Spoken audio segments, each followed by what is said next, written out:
नमस्कार दोस्तों, कदम के आज के वीडियो में आप सभी का स्वागत है। तो वीक 7 में हम प्रवेश कर चुके हैं और छायावाद की हमने शुरुआत की थी।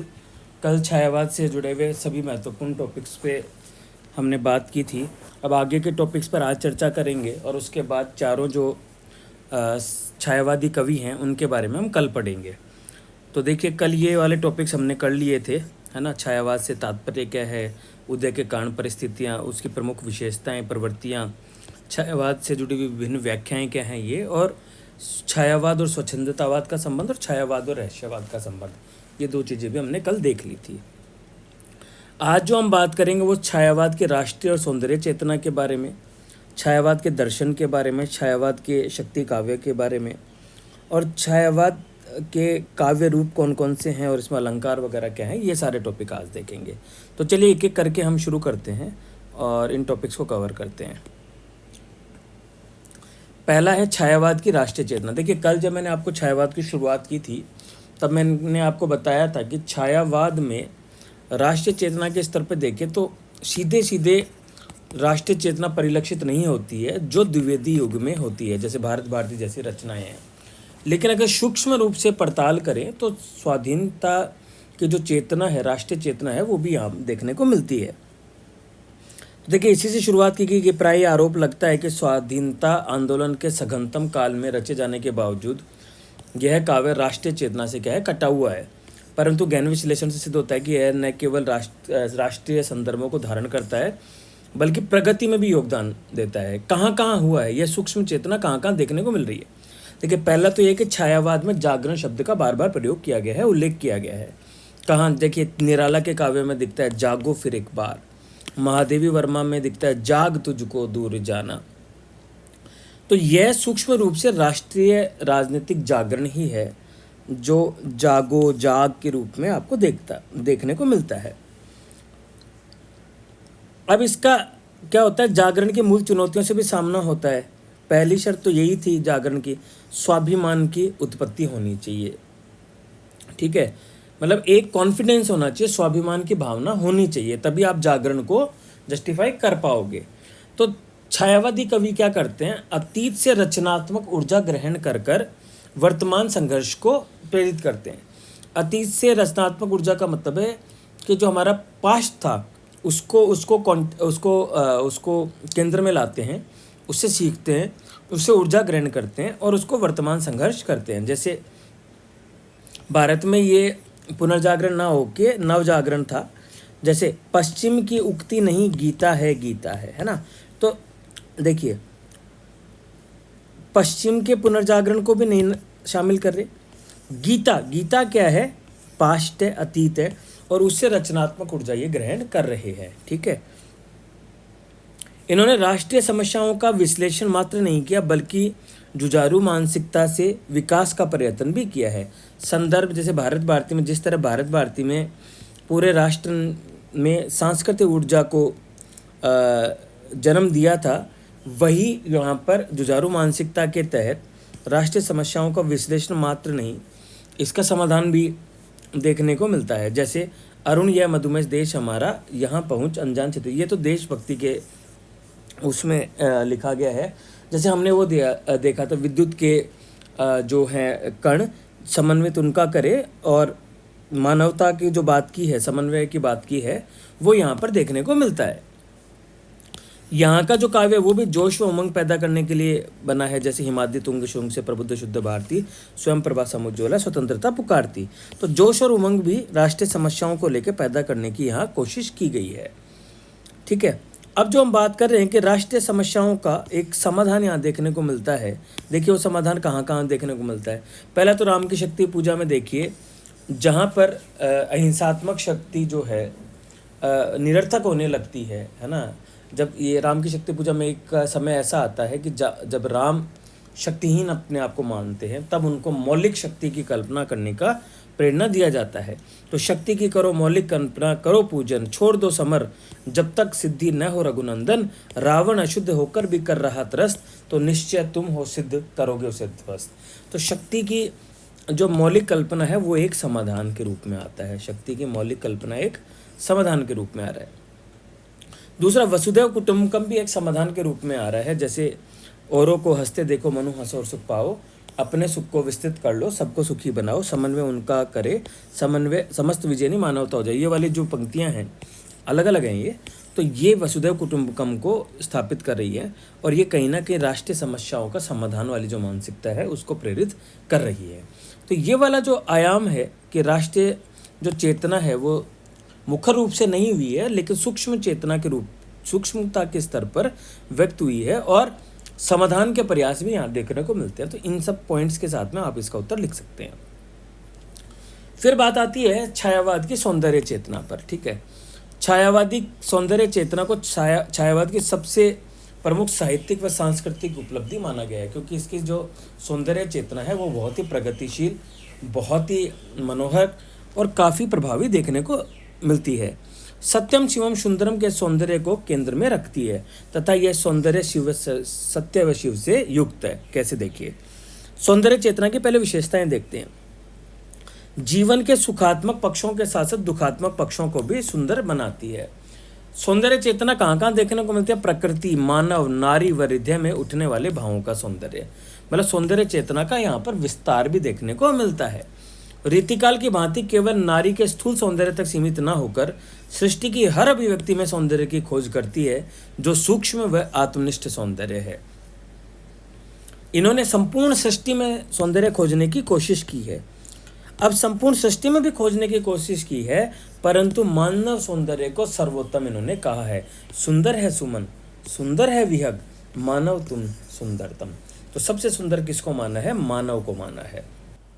नारी सौंदर्य की जो बात की है उसमें केवल बाहरी सौंदर्य को महत्वपूर्ण न मानते हुए आंतरिक सौंदर्य को भी महत्वपूर्ण माना है और उसे भावनाओं का मूर्त रूप माना है। हृदय की अनुकृति, बाह्य उदार, एक लंबी काया उन्मुख, श्रद्धा के बारे में ये पंक्तियां हैं।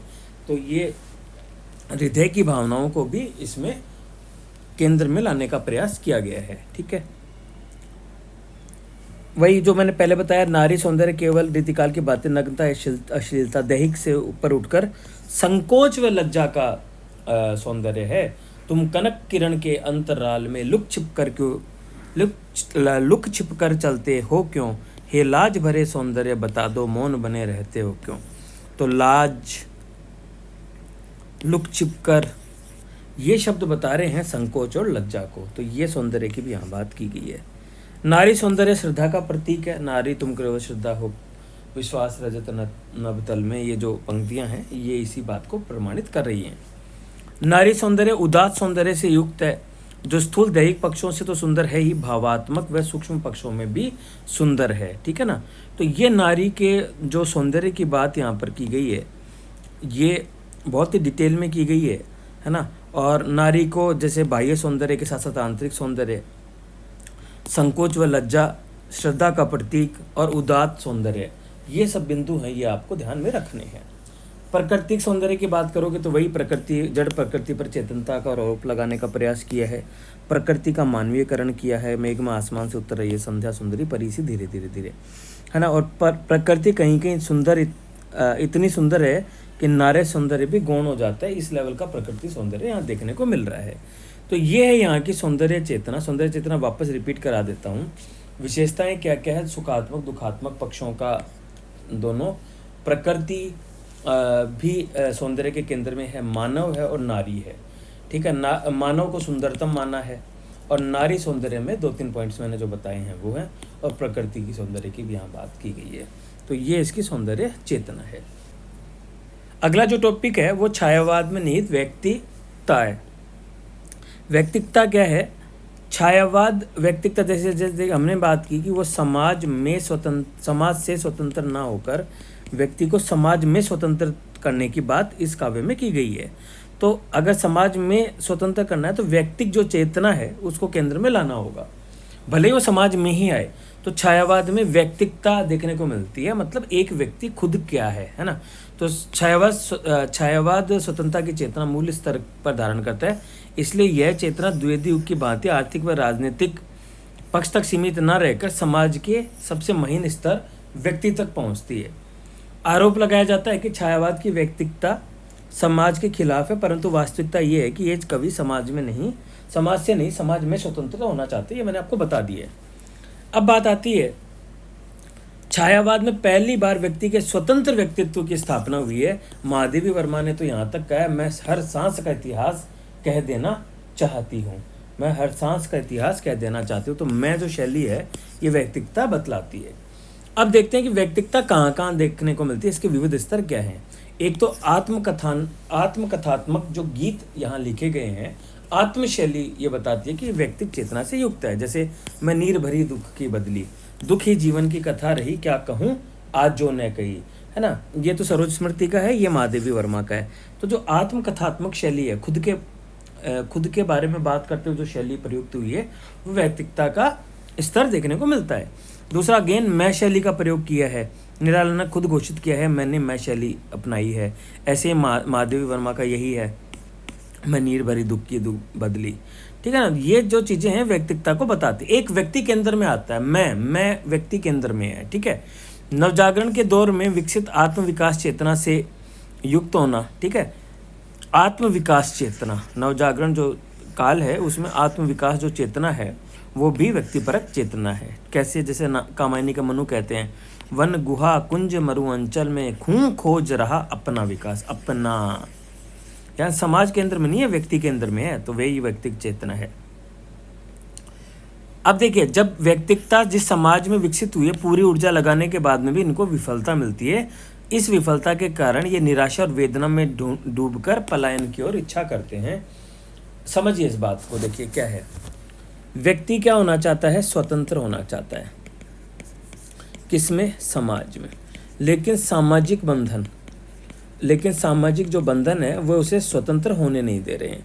तो क्या होगा? सामाजिक बंधन अगर स्वतंत्र नहीं होने दे रहे हैं तो व्यक्ति में एक वेदना का भाव आएगा, वेदना या निराशा का भाव आएगा, जो हमें छायावाद में देखने को मिलता है। और जब ये भाव बहुत गहरा हो जाएगा तो पलायन करने की इच्छा होगी, जिसे पलायनवाद कहा गया है। ये भी छायावाद की एक महत्वपूर्ण विशेषता है। तो ये पलायनवाद यहाँ भी देखने को मिलता है। जैसे मेरे प्रियतम को तम भाता है, तम के पर्दे में आना, ऐसे ही तम के पर्दे में आने का मतलब पलायनवाद है। पलायन, उस सिचुएशन से भागने की कोशिश है। ऐसे निराला भी कहते हैं, ले चल मुझे भुलावा देकर मेरे नाविक धीरे धीरे। तो ये भी पलायनवाद यहाँ देखने को मिलता है, ठीक है। फिर राजनीतिक स्वतंत्रता पर बल के साथ व्यक्तिगत स्वतंत्रता पर भी बल यहाँ देखने की कोशिश ही है ना। आधुनिक व्यक्तिवादी मूल्यों को धारण करते हैं। स्वाधीनता के दायित्वों से सुसंगत व्यक्तिकता है जो प्रत्येक व्यक्ति को स्वतंत्र बनाना चाहती है। व्यक्तिगता समाज में निषेध में नहीं बल्कि समाज के निर्माण की मूलभूत प्रेरणा। यही चीज़ें हमने डिस्कस कर ली है, महत्वपूर्ण पॉइंट नहीं है। तो मोटा ये है कि केंद्र में व्यक्ति आता है, समाज में स्वतंत्र होना चाहता है, समाज से स्वतंत्र नहीं होना चाहता। यही इसके मूल बिंदु हैं और इसके कोटेशंस आपको ध्यान में रखने हैं, ठीक है। तो ये हमने बात की छायावाद में नहीं व्यक्तिकता की। अब जो अगला टॉपिक है वो है छायावाद एक शक्ति काव्य के रूप में। देखिए, छायावाद पर अगेन एक आरोप लगता है कि छायावाद निराशा, दैन्य व शक्तिहीनता का काव्य है। वही पंक्तियाँ, भुलावा देकर मुझे ले चल, मिलन का नाम मत लो, मैं विरह में चीर हूँ, दुखी जीवन की कथा रही, क्या कहूँ आज जो न कही। तीनों कवि कहीं ना कहीं एक निराशा, दैन्य और शक्तिहीनता का भाव प्रस्तुत कर रहे हैं। जबकि पश्चिम के जो रोमांटिसिज्म उसमें शक्ति चेतना का प्रचंड उत्सव दिखता है, लेकिन यहाँ पर तो ये उल्टा दिख रहा है, शक्ति चेतना है ही नहीं। और वो सारे कवि क्या उत्साह से भरकर सामाजिक रूढ़ियों व मनुष्य को अमानवीय बनाने वाली परिस्थितियों पर चोट करते हैं। कहाँ पर हो रहा है ये? पश्चिम में। परंतु छायावाद का सीमित पक्ष ये है कि दुख, हाँ मतलब एक तरफ पश्चिम का रोमांटिसिज्म तो शक्ति को केंद्र में रख रहा है ना, सामाजिक रूढ़ियों पर कठोर प्रहार कर रहा है। हमारा जो छायावाद है वो एक तो क्या है, दुख और वेदना को लिए हुए, और पलायनवाद भी देखने को मिल रहा है। तो आपको ये बताना होगा कि छायावाद का ये केवल सीमित पक्ष है। ये क्या है? छायावाद का सीमित पक्ष है। दुख, अवसाद, शक्तिहीनता अल्पकालिक है। वास्तव में यह ओज व शक्ति से पूर्ण काव्य है और तत्कालीन बंगला साहित्य से एक कदम आगे ही है। देखिए, अब ये तो समझ में आ गया हमको कि ये अवसाद, दुख ये सीमित पक्ष है। लेकिन शक्ति काव्य के रूप में देखें तो क्या छायावाद में देखने को मिलता है? तो ये हम प्रमाणित करने की कोशिश करेंगे। देखिए, निराला का काव्य देखिए, शक्ति चेतना की चेतना, इनकी राम की शक्ति पूजा तो पूरा ही शक्ति पर आधारित काव्य है। ठीक है, ओजपूर्ण काव्य है। इन्होंने लिखा है, इन्होंने तो और भी जगह लिखा है, तोड़ो तोड़ो कारा निकले फिर गंगा जल धारा, एक बार और बस नाच तू श्यामा। तो ये नहीं कह सकते कि अवसाद का भाव है। हाँ, सीमित है, जैसे सरोज स्मृति में सरोज की मृत्यु के दुख से शिथिल व टूटे हुए नजर आते हैं, लेकिन अगले ही वर्ष राम की शक्ति पूजा की रचना, जिसने निर्मला जैन ने शक्ति काव्य का प्रतिमान कहा है, तो ये प्रमाणित करता है कि शक्ति काव्य के रूप में राम की शक्ति पूजा तो है ही है, और छायावाद भी शक्ति काव्य को धारित करता है। ऐसे प्रसाद जी भी ओज के कवि हैं। हिमाद्रि तुंग शुंग से प्रबुद्ध शुद्ध भारती, स्वयं प्रभा समुज्ज्वला स्वतंत्रता पुकारती, ये ओज ही है ना। और दूसरा, प्रत्येक मनुष्य की शक्ति को विद्युत कण बताते हैं और उनका समन्वय करने की कोशिश करते हैं। शक्ति के विद्युत कण जो व्यस्त विकल्प बिखरे हों निरूप पाए, समन्वय उनका करे और समस्त विजयनी मानवता हो जाए। तो ये जो चीज़ें हैं, ऐसे ही दो का और देख ले, पंत जी हैं, वो भी कहते हैं जो है समर्थ वो शक्तिमान, जीने का अधिकार उसे, जाग तुझको दूर जाना, शक्ति चेतना के प्रभाव है, जागरण का काव्य है। तो ये जो आरोप लगाए गए हैं ये निराधार अब साबित कर सकते हैं हम, और हम कह सकते हैं कि हाँ, ऊपरी तौर पर देखने पर लगता है कि छायावाद में नैराश्य, दैन्य और शक्तिहीनता का प्रभाव है, परंतु अगर उसका गहन विश्लेषण किया जाए तो ये प्रमाणित करते हुए फिर आप इसको स्थापित कर सकते हो। ठीक है, एक लास्ट टॉपिक रह जाता है वो छायावाद के नए अलंकार। एक है मानवीय अलंकार, जो नए अलंकार का मतलब है कि ये छायावाद ने ही ये अलंकार दिए हैं, है ना। छायावाद से पहले ऐसे कोई अलंकार मौजूद नहीं थे। तो 4 अलंकार आपको, 3 अलंकार हैं ये 3 अलंकार आपको ध्यान रखने हैं। पहला है मानवीय अलंकार, जिसमें क्या होता है, जड़ प्रकृति पर चेतनता का आरोप किया जाता है। चेतनता का आरोप किया जाता है मतलब देखिए, प्रकृति क्या है, जड़ है। अब उसमें अगर चेतनता मतलब मानवीय जो गुण हैं वो अगर शामिल कर दिए जाएं तो जड़ प्रकृति पर चेतनता कहा जाता है। तो इसे मानवीय अलंकार कहा जाता है। ये इसका उदाहरण हमने देखा था, मेघ में आसमान से उतर रही है सुंदरी, परी सी धीरे धीरे धीरे। दूसरा जो अलंकार यहाँ आया वो है विशेषण विपर्यय अलंकार। विशेषण विपर्यय अलंकार क्या होता है, विशेषण का अपने स्वाभाविक विशेष्य के स्थान पर विचित्र अस्वाभाविक विशेष्य के साथ आना। देखिए, उदाहरण से ज़्यादा समझ में आएगा। बच्चे के तुतले भैंसे, वेदना के सुरीले हाथों से, ठीक है ना। तो विशेषण जो है स्वाभाविक विशेष्य के साथ ना, मतलब नॉर्मली ना आते हुए विचित्र और अस्वाभाविक विशेष्य के साथ आता है। विशेषण तो कौन है, देखिए, विशेषण है भय, ठीक है, सुरीले, है ना। अब लेकिन जो विशेष्य है वो विशेष्य अस्वाभाविक आएगा, तुतले, हाथों से, है ना। तो इसको बोलते हैं विशेषण विपर्यय अलंकार। बहुत डिटेल में देखना हो तो एक बार गूगल करके देख लेना, मोटा मोटा यही है। तीसरा है वो है ध्वन्यर्थ व्यंजना अलंकार। ध्वन्यर्थ व्यंजना में क्या होता है कि ध्वनियों के प्रयोग के माध्यम से अर्थ के प्रभाव को उत्पन्न कर गाढ़ा किया जाता है, मतलब प्रभावी बनाया जाता है। झर झर झर निर्झर गिरी सर से, है ना। तो ध्वनियों के प्रभाव से जो अर्थ है उसको और प्रभावी बनाने की कोशिश की जाती है। तो ये सवाल पूछा जाता है, शॉर्ट नोट में पूछा जाता है कि छायावाद के नए अलंकार कौन कौन से हैं, तो आपको ये ध्यान रखने हैं। तो आज के ये मेन महत्वपूर्ण टॉपिक्स थे जो हमने कर लिए हैं। कल हम जो छायावाद के कवियों हैं उनकी चर्चा करेंगे, तो आप उस पर देखिएगा, है ना, और चीज़ों को भी देखिएगा। और छायावाद को पढ़िए, थोड़ा मुश्किल टॉपिक है लेकिन मैं मान रहा हूँ अगर 1-2 बार पढ़ लेंगे तो अच्छा होगा। आपने रिक्वेस्ट किया है कि आंसर राइटिंग के आगे के वीडियोस डाले जाएं, तो जल्दी ही ये दूसरा वीडियो आपके समक्ष उपलब्ध होगा। तो आप इंतजार करते रहिए, चैनल पर बने रहिए। नोट्स के लिए आप टेलीग्राम ग्रुप ज्वाइन कर सकते हैं। बहुत बहुत धन्यवाद।